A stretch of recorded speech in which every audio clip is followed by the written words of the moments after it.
Donc pour l'atelier numéro 2, la place des parents dans la prise en charge des élèves décrocheurs, qu'est-ce qui vous a intéressé au cours de cet atelier? Alors, ce qui a été particulièrement riche autour de cet atelier, c'est que on a décidé de faire venir les parents qui sont les mieux placés qu'eux-mêmes pour témoigner de la place dans les dispositifs de lutte contre le décrochage. Donc on avait invité 3 parents qui ont participé au dispositif des accrocheurs d'ailleurs.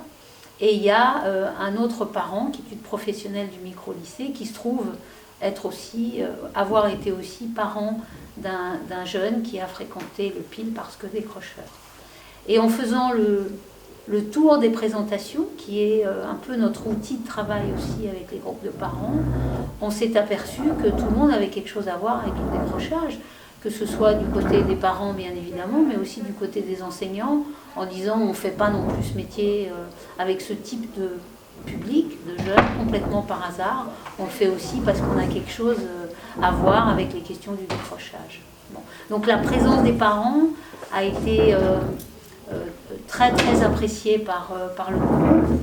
Et il y a même une enseignante qui a dit, grâce à ce qu'on a fait ce matin en atelier, j'ai pris conscience d'une réalité qui ne m'était pas apparue aussi puissante, de la souffrance des parents quand ils ont un enfant qui est un élève décrocheur.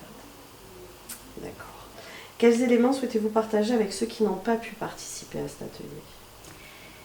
Peut-être les éléments à partager, c'est qu'il y a eu une dynamique qui est née de la présence de tous et de la multiplicité des fonctions, même si certains ont pu dire qu'on était un peu dans l'entre-soi, c'est-à-dire qu'entre des parents de jeunes décrocheurs qui ont fait un itinéraire important au PIL, et puis des enseignants qui pour beaucoup sont quasi militants de la cause, certains ont dit, et les autres, hein, ceux qui sont dans les filières classiques et qui sont à l'œuvre dans la fabrique du décrochage, on aurait bien aimé aussi peut-être qu'ils soient là. Donc quand on parle des absences, moi je pense surtout aussi à tous ceux qui ne nous ont pas encore rejoints dans les questionnements qu'on se pose.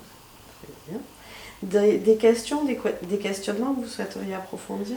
Alors il y a eu beaucoup de questions sur les outils qu'on utilise au PIL pour animer le groupe des accrocheurs d'ailleurs, donc le collectif des parents, en particulier ce fameux sociogénogramme qui est cette grande fresque que vous pourrez peut-être prendre en photo à un moment, qui retrace tous les itinéraires. Il y a des parents qui étaient là en 2017 qui disent, et puis même en 2014, Charles, qui était un enseignant de l'époque, dit « Je me souviens en regardant ce graphe-là, cette espèce d'immense tableau de chaque discussion, chaque moment où les flèches ont été tracées, puisqu'on y retrace des histoires de vie aussi de plusieurs familles, et on y voit aussi à quel point les familles entre elles ont pu se soutenir. Donc il y a des demandes de formation et peut-être de découverte de l'outil qui s'appelle donc le sociogénogramme, et puis des questions qui pouvaient se poser sur qu'est-ce qu'on fait avec des parents qui seraient a priori pas nos alliés quand on est militant du décrochage. Est-ce qu'il faut se méfier aussi de certains parents? Comment est-ce qu'on travaille avec eux? Enfin, ces questions-là restent ouvertes. Merci beaucoup. Merci.